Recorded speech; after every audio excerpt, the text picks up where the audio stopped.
Bukatov? Did I say it right? But aren't you supposed to do something back? This group did good.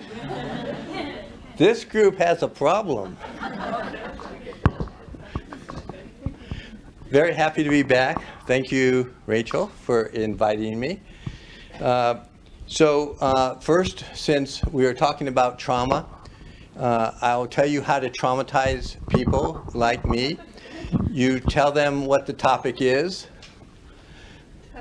Then you tell them you're going to do a presentation. So we send a 3-hour presentation. Then they tell you it's going to be 45 minutes. So I will be entering treatment tomorrow for the trauma. And over on this table at the break, you can pick up handouts, including the PowerPoints. Most of them I've given. I think they emailed to you. Did you get emails?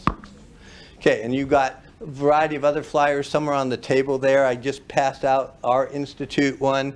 I have a few more if you're interested on some of the different things we're doing that you can see here. Our IVAT has a direct services component, and so I have a few of these if you're interested in what we're doing. Plus, you heard from the executive director there about the policy issue. So IVAT that I gave you is a one-stop shop. We're connected to everything that you deal with, that we deal with internationally. So the national partnership we help set up, that we coordinate, deals with policy, we deal with research, we deal with practice, we deal with training. So I also gave you some materials on the summits we put on, the large international ones. I brought some of these. If you want more information, just ask me. I have some of these. We do one in September next month that brings in about 1,000 or more people covering all these topics. Then we do one, and there's a flyer there on the Hawaii. If you give me your card or email, I'll get you on our list. The call for submissions for Hawaii will come out in about a month and a half. That brings in 1,500 people to deal with all these issues. So I'm supposed to be covering all these things in 40 plus minutes. So you have the things that I won't be able to cover, but I gave you extra handouts. Some of these I'm covering later in the week too, on Wednesday in more detail. But basically what I wanted to do here, and agreed with, I like the pub analogy, that's more or less, but there's another word you can substitute there, which is what we've been pushing in the United States, which is public health. Basically, child abuse and interpersonal violence is a public health social justice problem. It's not a problem of children, it's not a problem in mental health, it covers all those things. So that's what we've been pushing and trying to change policies. As the dean, director implied, we do have some issues going on in our country. He happens to be president, and everybody he's appointing is counter to everything we believe in. And so it's setting us back. So we're trying to counter that. So we issue press releases pretty regularly to counter all the garbage that's going on that he's pushing that is counter to public health, to child abuse. The other thing you may have seen is we talk about this as interpersonal violence. That's a real key when we're looking at that, because child abuse, domestic violence, bullying, sexual assault, elder abuse, they're all forms of interpersonal violence. They all overlap. In your PowerPoints, which you're all supposed to have in front of you,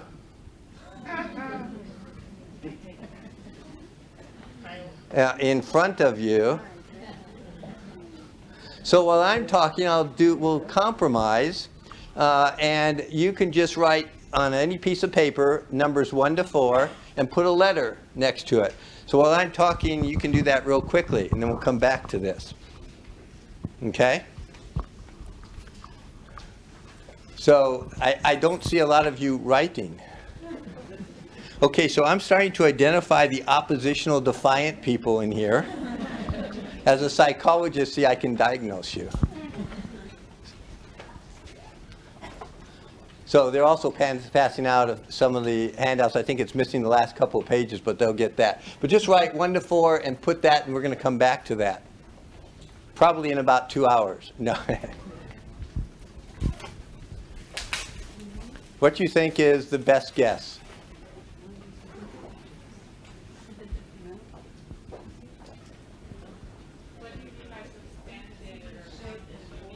Confirmed by some entity like Child Protective Services, law enforcement, courts, something like that. Yes, not that it happened. It's like somebody in official capacity said it happened.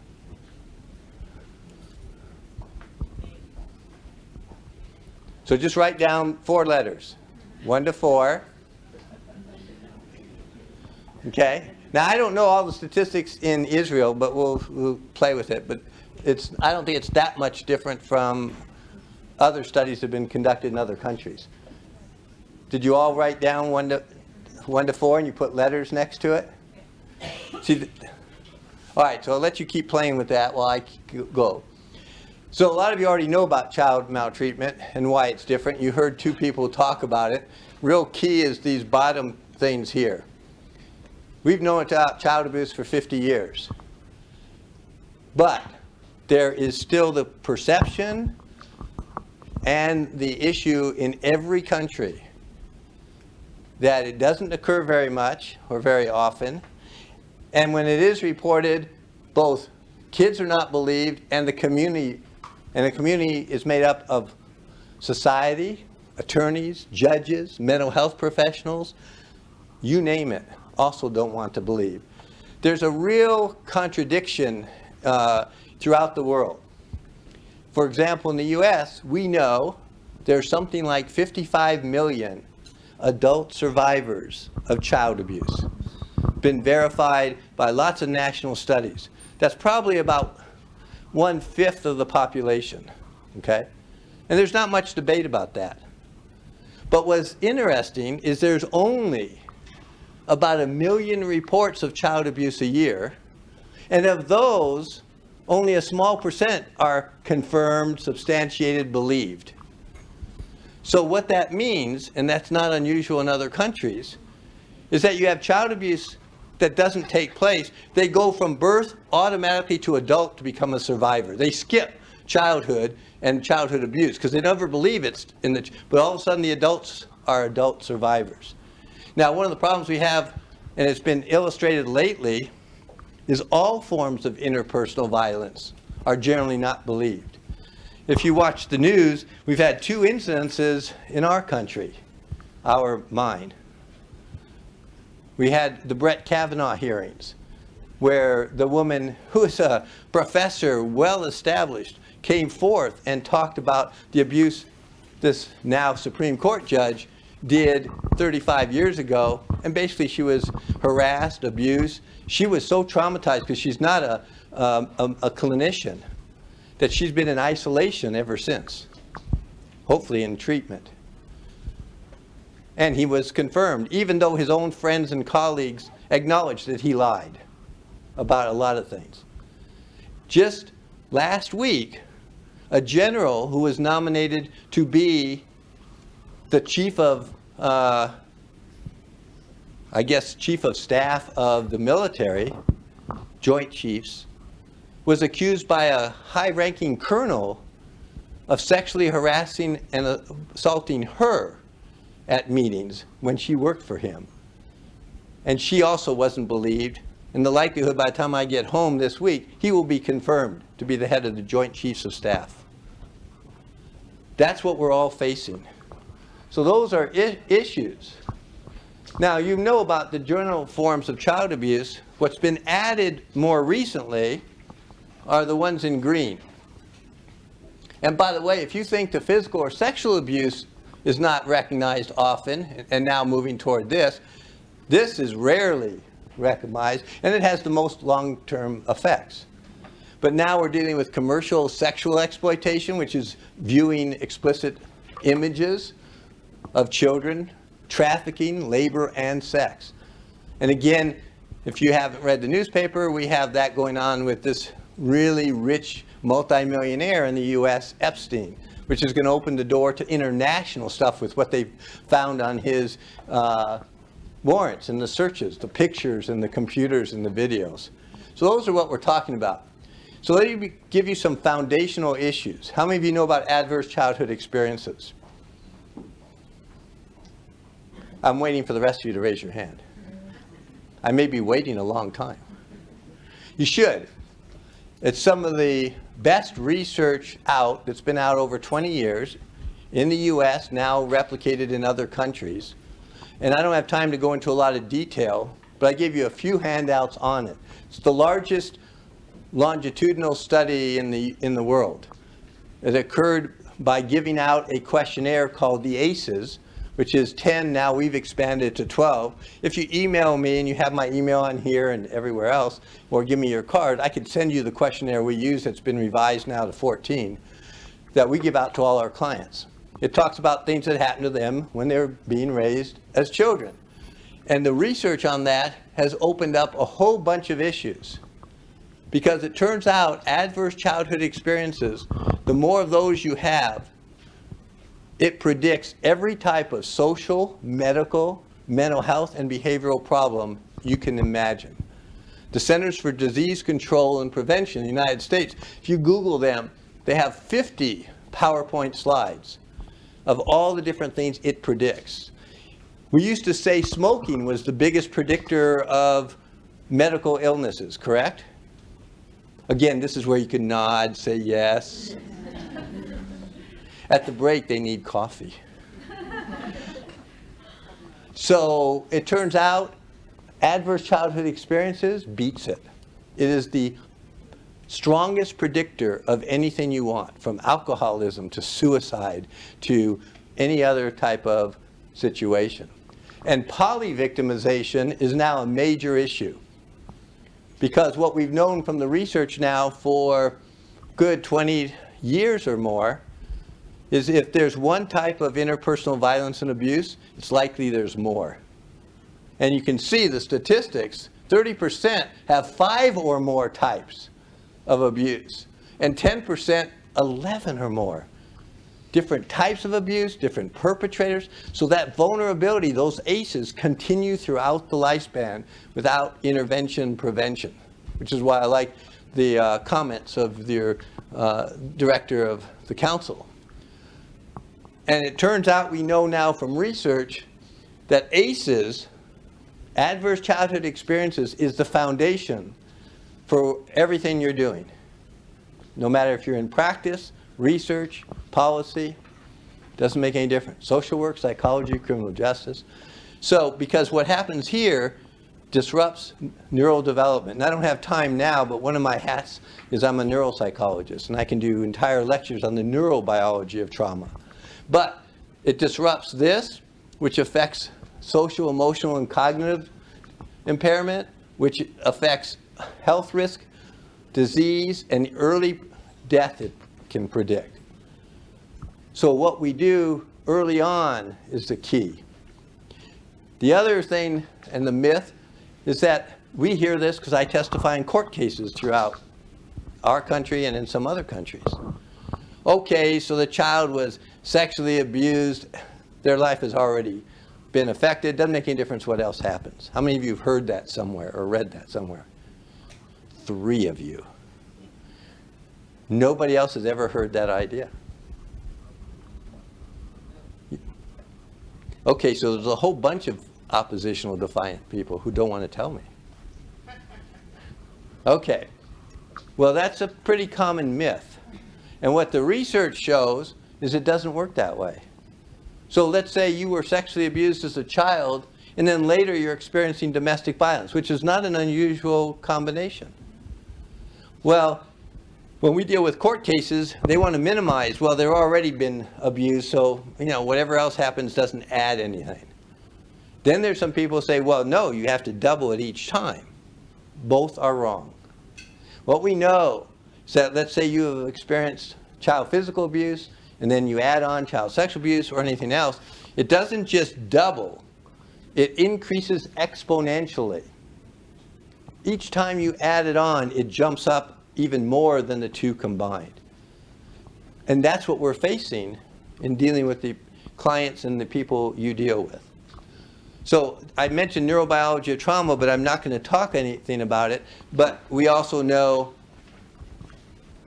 in more recent years, especially, how abuse, child abuse, affects the brain. So it is truly a biopsychosocial effect. We focused for too many years on just the psychosocial aspect, mental health, behavioral health, etc. But now we know the brain actually changes with child abuse and other types of child traumas. The structure of the brain can change if it happens early enough. But the neurobiology, the neurochemical changes also occur. And we haven't paid enough attention to that part. It's just starting now, probably in the last decade or so, to focus more on the neurobiology of trauma for children, adolescents, and adults. So you just need to keep that in mind when we're trying to look at how we put this in perspective. What I thought I'd also give you is some of the different controversies that we have to deal with, and in some cases you do too, because one of the reasons I think I was asked to come during this week is to talk about some of the myths and controversies. And they form all sorts of different areas about which models you use in doing your forensic interviewing or intervention, what people think about suggestibility in coaching and programming. This is worldwide that I have to deal with that. False allegations, the assumptions that most of these allegations that children make are made up. Or if a woman comes forward and talks about domestic violence, she's lying about it, or minimizing is more likely. How many of you heard of parental alienation syndrome or something like that? More of you. So I'm doing a whole thing on that on Wednesday, because that's a myth. And it's also affecting what's happening to both victims of child abuse as well as domestic violence, especially in family courts throughout the world. How you're going to do interviews, types of questions, drawings, the way sexualized behavioral symptoms occur, what techniques are being used, and what do we really know about victims and offenders. And what society knows about victims and offenders, what judges know about victims and offenders is a real issue. Because most of them and most of their information is based on myth, junk science. So some of the things I have to deal with when we review in our clinic, because we review cases from throughout the United States and now in some other countries. I testified in a case a few months ago in New Zealand. And we're getting calls from others around the world too, because of the person who did the evaluation or interview who really didn't know what they were doing, because they're not trained in trauma, they're not trained in family or child psychology, but they're still doing the work. And they're screwing it up. They don't understand victim dynamics. They don't understand if a child or an adult has been victimized for a long period of time, and then they start becoming empowered, that they're likely to get angry. Who would not? But it's used against them. They don't understand why children don't want to talk, or victims don't want to talk, or they don't volunteer the information, sometimes even if you ask nicely. They don't understand profiles or the dynamics of offenders. They don't understand grooming behaviors. And even when the evidence is in front of them, they ignore it. Epstein, the one who was arrested for sex trafficking of minors and all that, they've known about him for 15 years, and they ignored it. And then the attorney there basically gave him home arrest for 13 months that they didn't even monitor. And that was it. Now, hopefully, he's going to spend the rest of his life in jail. I don't want him. He tried to kill himself. I don't want him to die yet. I want to find out all those other people who are involved, who are really rich and international with sex trafficking of minors. And that's all coming up now. So all these things are going on. What we have to deal with a lot of times in court, here too, is where people with money can bring in paid experts, unfortunately in my profession and in some of yours, who don't have any clinical background, no specialized knowledge, but they're testifying all the time about domestic violence or child abuse. So what happens is judges or sometimes juries just cancel all of us out. They don't pay attention to the differences in credentials or training. So it causes very devastating effects. I gave you a whole bunch of handouts on what we've seen over the years, what we call incorrect assumptions about child sexual abuse. And this is 2019, by the way, in case you forgot, it is 2019, even in Israel. Your days are screwed up. Somebody told me it's Sunday already or something. Not sure. But you think about it. We've known about these things literally for decades and decades. And yet, some of these myths we still follow today. You see how far our technology has gone? Like, I can pull out my cell phone, and the computer that's in here that I had to use when I was doing my dissertation, I think 150 years ago or something, I was 3 then, filled this whole room. And technology is crazy, but this hasn't moved forward, what we're dealing with.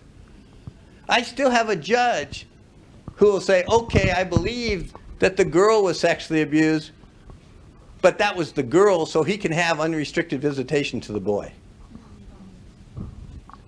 And we've known for decades that this is not a sexualized behavior toward one gender, like with priests now. They're more likely, and we deal with lots of those cases, likely to be whoever they have access to. Or parental alienation syndrome, which is junk science. It's been around for 30 years. It's taking hold in countries throughout the world. I've been brought into countries, New Zealand, Norway, others, to counter it before it took hold. And so I did presentations on it. And then all of a sudden I hear years later, all these people who are getting thrown out of the US basically are going to these other countries, including here, and pushing this idea. But there's been no research in 30 years validating it. Which that's why I said I'll talk more about that on Wednesday? Tuesday. Someday. Not investigating new abuse. Once they decided this kid wasn't abused, even if there's more disclosures, it's all just thrown out. Because the child doesn't act in a certain way, it must not be true. Even though we've known in the research, and most of you know, that there is no standard way a child is going to act or react to being sexually or physically abused. But we have, in mental health and behavioral health, and medical professionals and judges have this notion that they have to act in a certain way or it's not true.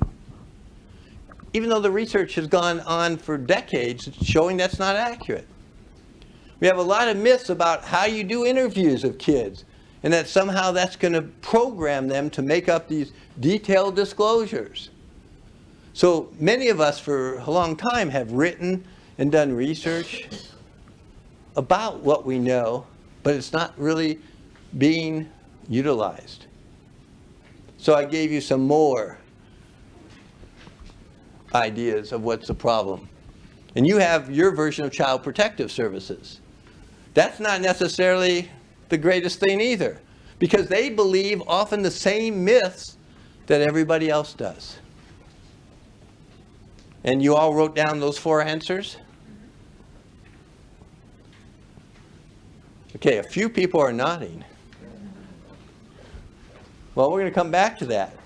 This is United States, probably not too different from the rest of the world. When there is a report to law enforcement or Child Protective Services, now confirmed substantiated means by CPS, law enforcement, somebody, depending on the study, the location, it could vary between 20 and 45%. And not able to be sure is about the same. Whereas an actual unfounded, meaning it did not occur, unfounded means it did not occur, is anywhere from 2 to 14%, depending on the study and the country. But this has been established worldwide.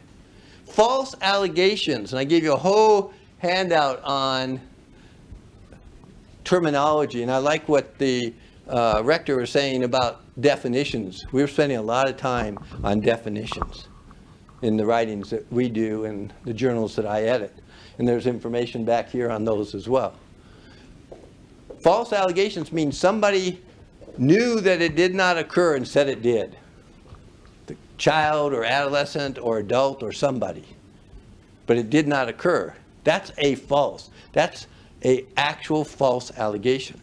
But there are misinterpreted allegations where somebody thinks it occurred and it did not, but they, you know, daddy hurt me down there. But it wasn't really sexual abuse. Shower, bath. So it doesn't mean somebody lied. No matter who has done the study, in no matter what country, we've never had more than 10% of child abuse allegations actually being false, meaning somebody lied. But that doesn't stop people from talking about 40 or 50%. So people misinterpret unsubstantiated, meaning we don't know. Child's too young, there's some red flags, they said some things, or they've acted certain ways, but we really can't be sure. And they misinterpret that to mean false. And that's a real important distinction that you need to continue to educate people throughout this country and other countries on. That lying or coaching does not occur often, despite the myths. So, these are the correct answers. And there's 2 correct answers for this one, depending on when you were trained. If you were trained 20 years ago, then the correct answer is this. That's what we used to have. If you were trained in the last decade or so, this is the correct answer. So, it's gone down. Divorce cases, how many of you put 10%? Or would put 10%? Not, I see 1, 2. Okay. What percent of child custody cases have allegations? How many only put 20%? Couple of people. Many people here put this or put this. What percent are actually confirmed if a full investigation is done or research? How many put 35 to 45%? Few people. Well, we've done this informally for 10 years, and then formally. It'll be an article that we'll be publishing hopefully in the next year. Turns out we've done it to groups like this throughout the United States over about a 4-year period. 440 people. Only 2 people in 440 got all of them right. And in fact, only 22% answered 2 or more questions. And 95% answered 2 or less questions. And most of them just answered the first question right, which was the only one they got right. And these are professionals. Judges, child protective services, domestic violence advocates, attorneys, psychologists, social workers, in conferences just like this, who don't really know what the research shows. And that leads to biases or potential biases, which is where we see happening. This is the United States over 20 years. The actual substantiation rates, a direct drop. Now there's 2 ways of interpreting that. One is, we don't have child abuse anymore. How many of you buy that? Okay. Another is that people are reporting less. That's a possibility. Another is it's being substantiated less because of all these myths and biases. And that's what we think is happening too. That's why you got a huge drop. This is why we gave both of these correct, depending on when you were trained. Because when I did this type of lecture 20 years ago, this was right. And now we're down here. So how do children disclose sexual abuse? I gave you a bunch of handouts on research that goes back into the 90s on what we really know about how kids disclose and how rarely they do disclose, even when we know they were abused. They still don't say so. And that hasn't changed. Or how long it takes them to disclose. I've actually testified in a court case against another psychologist who said, well, if they don't disclose in the first 24 hours, it didn't happen. And even when we knew they were abused, only a quarter of them disclosed within 1 week. And over a third never told anybody. All the things that happened with the Kavanaugh hearings and others, people throughout the U.S. and other countries were emailing about their own childhood histories that they never told anybody about. And that's partly because they're not believed when they do disclose. And Kathleen Fowler, who's going to be at our summit and who's working on a variety of articles with us, has done excellent work on what happens even when the offender has confessed. The child's disclosure isn't any particular pattern. It could be acting out, it could be withdrawn. They could be histrionic and hysterical, or dissociate. Any of these are possible.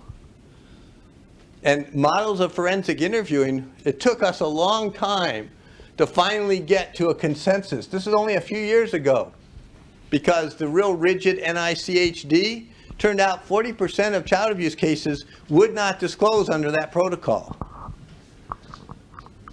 So what's happened is all the people got together and then finally agreed on a compromise protocol on how you do forensic interviewing.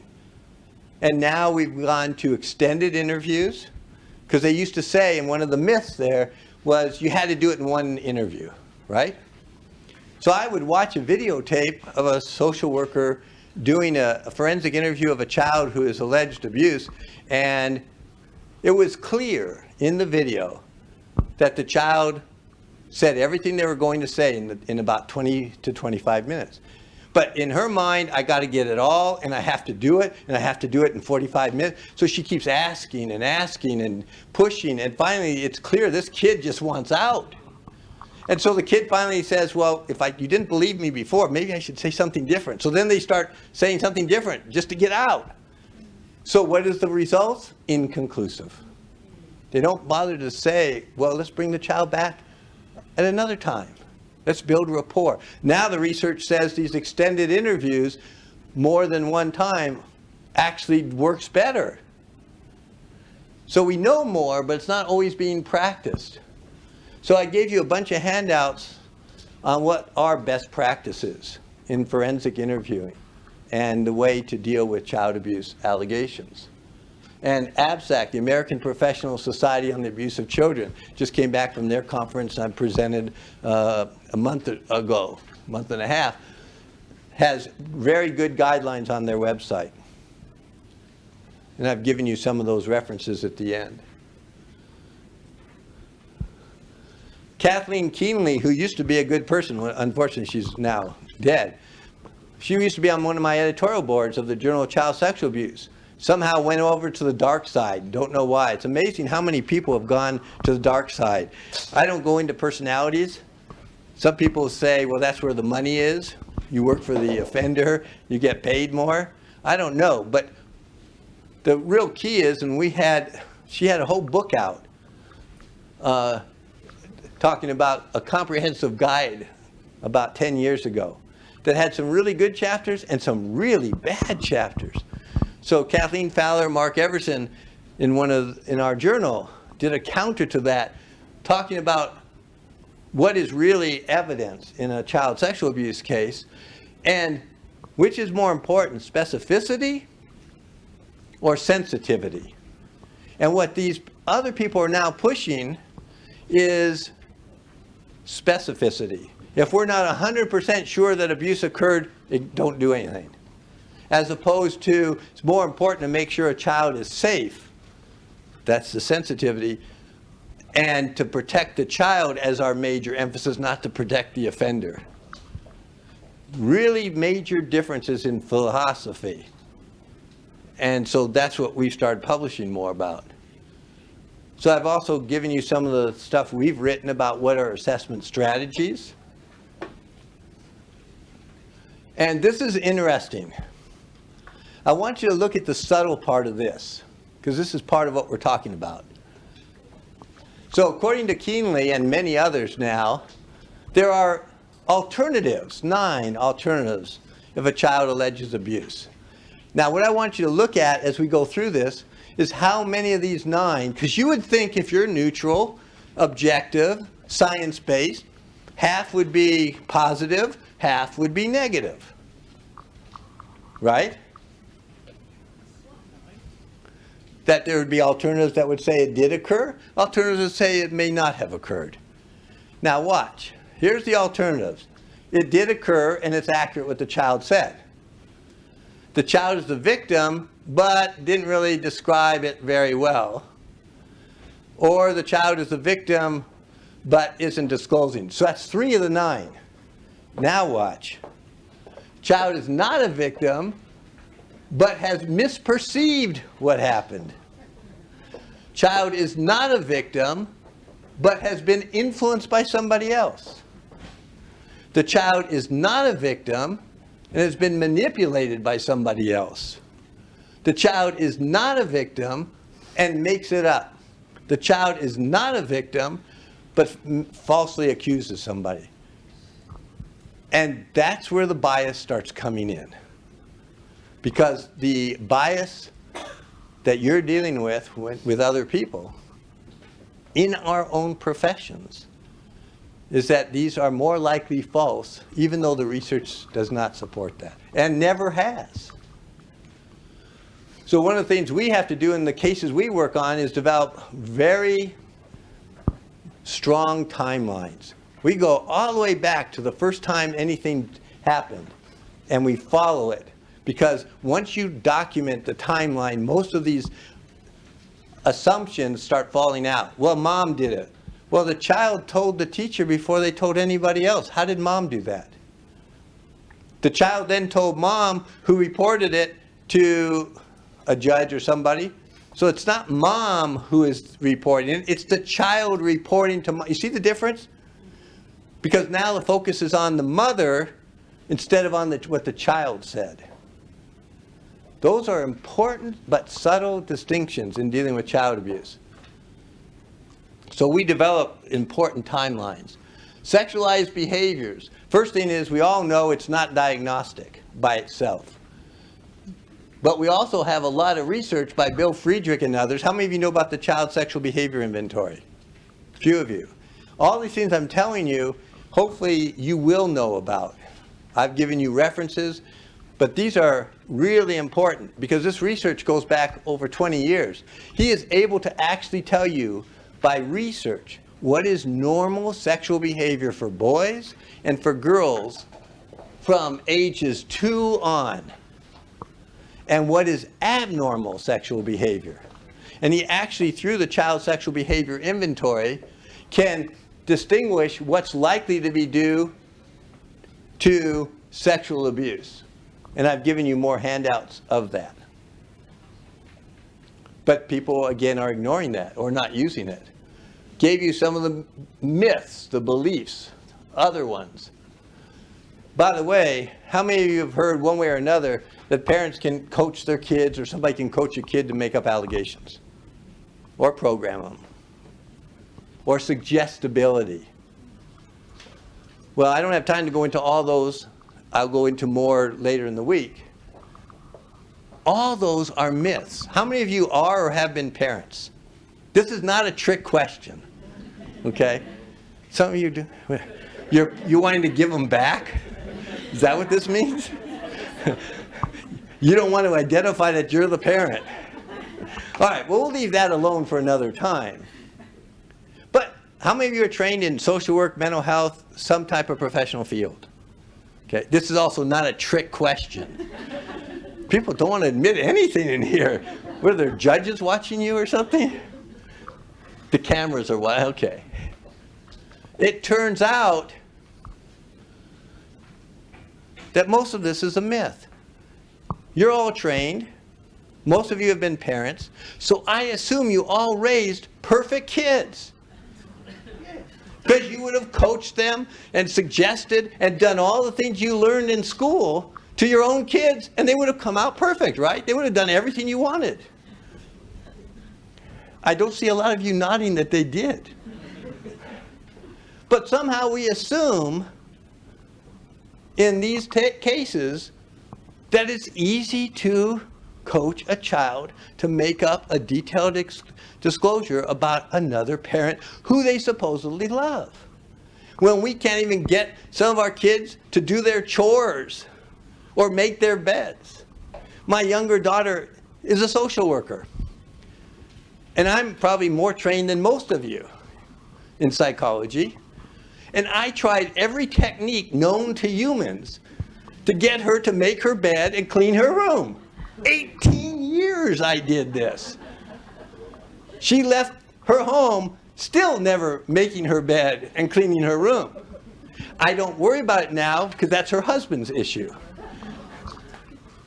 But it is not easy to do those things. So we overvalue the coaching hypothesis. And I've given you a bunch of handouts by Kathleen Fowler and others and research telling you. Understanding the dynamics, the myth of parental alienation, I'm going to come back to and do a presentation on Tuesday.